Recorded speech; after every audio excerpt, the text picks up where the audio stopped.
When people talk about universities going bankrupt, I'm like, so? Like, they're just, I feel very strongly that I want a lot of them to go bust, actually. The system also, like, almost needs to be detonated. But my research, I uncover all sorts of crazy spending, and they're putting it into studying gay porn, cuteness studies, asexual epidemics.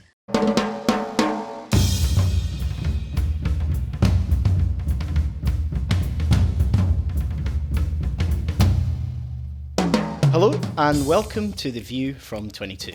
I'm Michael Simmons.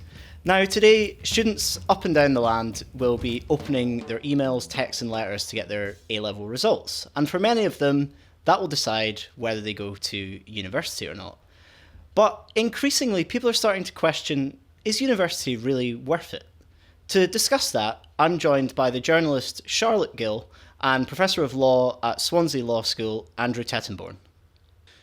So the results seem to show that those getting the top grades and passes seem to have gone up this year. Was that to be expected, Andrew? I think it might be. There has been a general process of grade inflation for some years, and I see no sign of that stopping. Admittedly, there was one influence the other way, which was the final abandonment of the artificial advantages given to some candidates as a result of COVID. But I regret to say that grade inflation in public exams has ceased to surprise me any year at all. And the result of this is many happy students are probably accepting or looking at university places. And it seemed, it seems to just be more and more part of life that university went from being something for the sort of academic elite to it's now almost part of growing up. Charlotte, if you were getting your exam results today, and I'm sure they would all be straight A's, would you go to university? I think in hindsight, it's difficult to say because it changed the course of my life in one sense, because I studied psychology, so there were things that I really took away from psychology, but I don't even think I should have gone back then, really. I just wasn't really made for it, and it was sort of like the thing you did, and it hasn't really, it's a long time since then, basically, and the attitude is still the same. It's sort of, we don't really, a lot of children, they don't really know, teenagers don't know what to do with themselves, really, and it's sort of like, that's just the thing you do now, rather than really thinking about it. But at the same time, I do think the options, it's still difficult to make it if you don't go to university, but not because the jobs themselves don't pay well, but because we've got problems like the housing crisis and things that are just pushing down pay. So you can't win either way if you do graduate or non-graduate jobs. But yeah, it's just, the whole thing just needs a massive reset, and it has done for well over a decade now. And Andrew, you teach in universities. Presumably you think it's a good thing that you're getting more and more students every year. That depends. What I want is more and more good students. What people don't like saying is that there are some people for whom university is right, and as Charlotte pointed out, there are quite a lot of people for whom university is wrong or is not appropriate. Now, if you allow more and more people to go to university, what you tend to do, actually, is throw onto university teachers the burden of what can sometimes be remedial teaching, rather than doing what university teachers like best and are best at, which is encouraging people to think for themselves. And it's very much, I think, a product of the way in which we pressurize people to go to university. And they say, well, you must, rather than go to university if you really want to read this particular subject. Very few people point this out, but a number have. There was a very interesting piece, for example, in iNews, I think a couple of months ago, where actually a journalist said she'd been pressurized to go to university. It hadn't done her any good. It had actually made life much more difficult when she finally arrived in her job and still had to come in absolutely at the bottom. And in retrospect, she's actually saying what a lot of people, I suspect, would like to say. It would have been better if she hadn't gone to uni and had gone in using some other route. And Charlotte, over a sort of 12-year period, we've seen it's over a 40% increase in the number of people starting their undergraduate. These people are not all doing, law, medicine, history. There's a wide range of degrees, and I think you've written about what you describe as some Mickey Mouse degrees that many of these people are doing. I wonder if you could tell us about those. Yeah, I guess, the stuff I run a Substack and I call it Woke Waste. And I guess the stuff I look more into is like MAs and PhDs and what kind of happens as you go further up the university spectrum. But all of that stuff is quite symbolic of the state that universities are in. We hear that their finances are always in great trouble, but actually they're getting a lot of government money. In terms of the undergraduate degrees, it does play into that because we've got a problem. Our system has never been it's never really responded to market demand. It's almost as if teenagers in the West, a lot of them have grown up with this idea that you should follow your dreams. All politicians say it to them. Whatever you want to be, go for it. And with enough determination, you will make it. And it's got to the point where a lot of dreams are actually being crushed because there's not only few people actually do make dreams. And sometimes dreams are made other way when you get a good job, when you do something that there's market demand for. Also, universities, there's this idea that they're actually just meant to be like what you feel, obviously there are intellectual places where people study, but there is an element of they have to respond to market need. And a lot of the undergraduates are they're going with their heart more than their head a lot of the time. And I think it's a problem in the West generally that we've got a bit silly, about market economics and things like that. And we actually just need to be a bit more hardline and realistic because that's what's going to make us richer as a nation, people happier overall.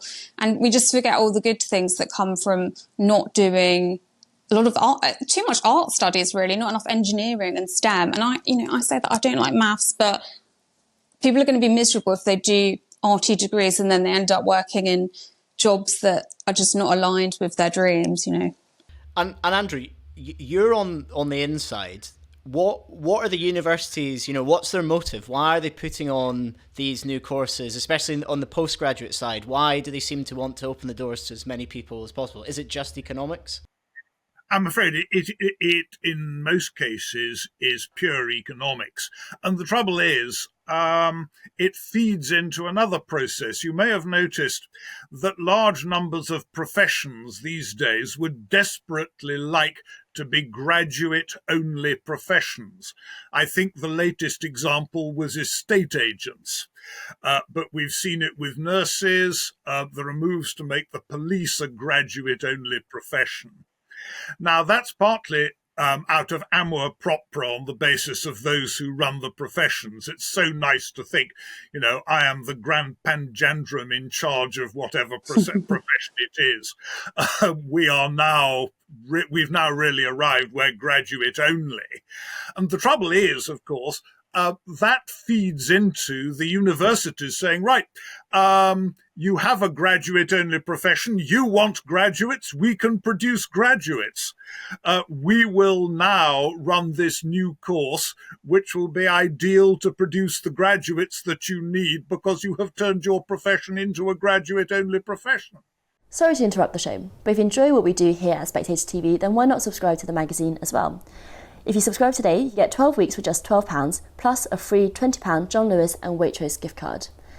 You can sign up at spectator.co.uk/TV offer. And a question for both of you. Andrew, you can continue first. Is there an argument that even if we say, okay, more people than are coming to university than maybe academically is warranted, it's not going to be the best for their career prospects?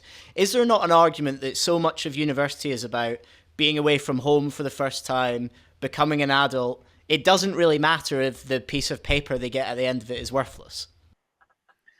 I don't think it really does teach you to become an adult. I don't notice that people who didn't go to university are any less adult at the age of 25 than those who did. Half the time, I think the distinction is that the person who went to university and now is an adult, probably in a rather badly paying job, is likely to owe something like £50,000 to the government, whereas the person who went directly into the job and started working and is just as adult doesn't. In terms of the growing up experience, I mean, for starters, I just think the courses are way too long. You know, every course is 3 years for undergraduates, and there's no logic to it. It's just decided like for everyone the same length. So I think it's too long. And then you end up with, I think one of the most worrying things is, you know, we always hear about the mental health crisis at universities, and what's talked about in the media tends to be, we need more mental health support, more funding for these students, without thinking about the fact that they're actually on their own a lot for really long periods of time. You know, it's a sort of chicken and egg situation, because they're isolated. In one sense, for some students, it's absolutely amazing doing nothing all day. They can't get enough of it. You know, they go clubbing and they have a great time. For other people, I mean, they're bored out of their mind, they're lonely, they're hungover, like all these factors that make them really miserable. So I think that's a really dark downside to it. But I also think, I have this kind of hypothesis that it does overall, not talking about Andrew, because you're doing a very serious part of study, and but in a more generalized perspective, I do think university makes people a bit more stupid, because I just find generally that when I educated liberals especially sort of think, they think because they went to university that they are sort of enlightened, and it's a large part of why they look down on the deplorables. And they also sort of take the university badge as like a sign of their own, you know. So when they see, say, Robert Peston, they're like, well, he's one of us, so he must be correct. Or like, but then I just find when I go out, I mean, I'm quite nosy going out and about and talking to like the people on the street or whatever. And I'm like, they are making so much more sense to me. You know, I'm just talking about van men and things like that. They just got common sense. And yeah, it's just becoming a pipeline of people that just don't live in the real world because they've been taught.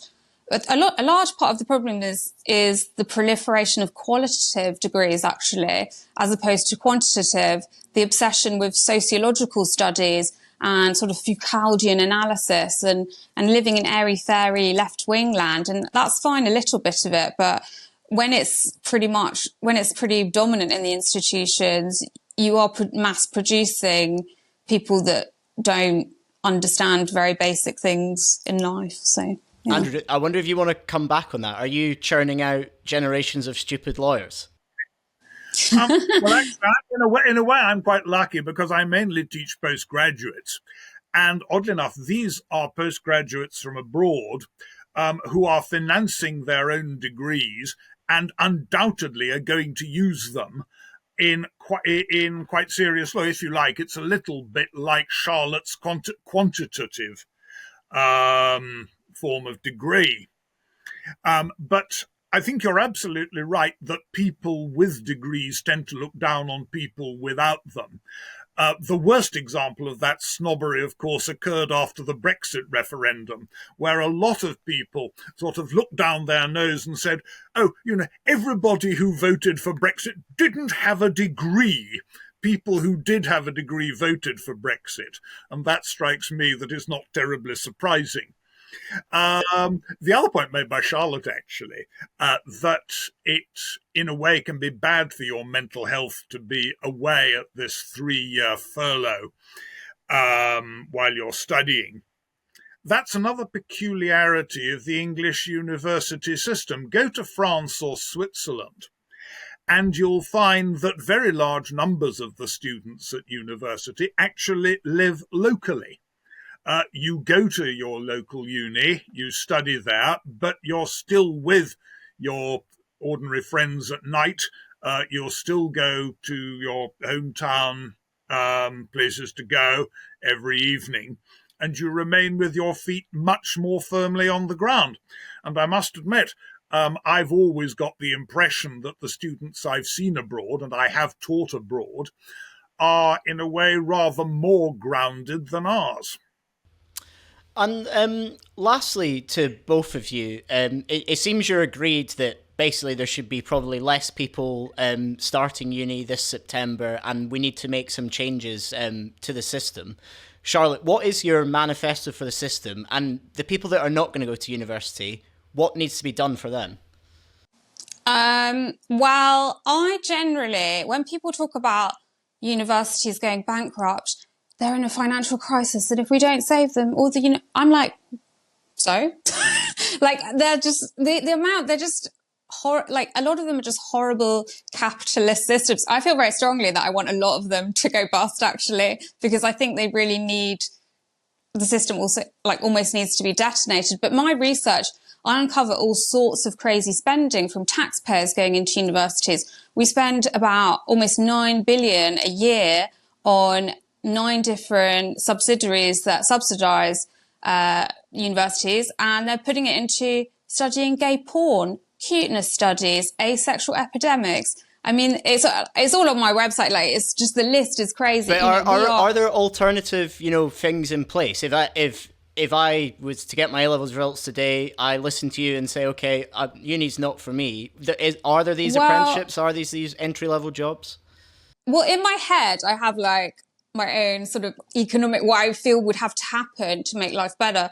I mean, I think the problem is the cost of living, because we need supply and demand to match in terms of skill set. What are the jobs that we need right now? There are a lot of practical things, plumbing, building. We don't have enough builders. We need more IT people we need more security people for risks. We need more people in the army. So we have to start getting teachers and our education system to start not just changing, but actually just responding every year, being a dynamic system, so that when something else goes up as a skill needed, then we can respond there. And children aren't just thinking, I want to do this, so I must do this, without the fact that everyone else in the whole world's doing it, so you're going to have a miserable life. They just don't understand supply and demand. But more generally, we do need to bring the cost of living down, because that would make it easier to do these jobs. Whereas at the moment, without going into immigration, but it's driving everything up, especially work competition, housing. So if you are going to you're kind of going to be poor either way if you're non-graduate or graduate. But if we want to make these jobs more viable by bringing living costs down, so that, like other countries, for instance, you could be a waiter and you could have a family and like a nice life, or we want people to get the correspondence between what can I earn and what am I going to do again going in people's minds. Whereas at the moment, they're just, there's just not much. There's not much out there, to put it on a bleak note. And Andrew, last word to you. If you were suddenly put in charge of the tertiary education system, what would you do?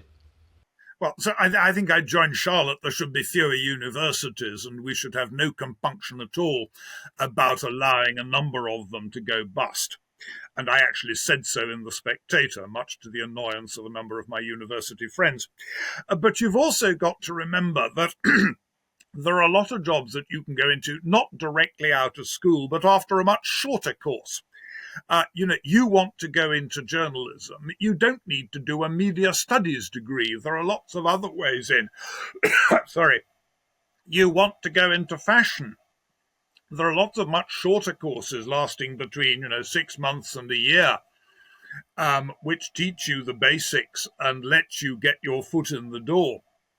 There's no reason whatever to go into some slightly pretentious fashion studies at whichever university it is in order to do it, particularly as you get one of these degrees and you're by no means guaranteed to get the job in the profession that you want. If you look at media studies people, I actually had to look at one figure, I can't remember where it came from, but those who read media studies, something like 3/4 don't end up in the media.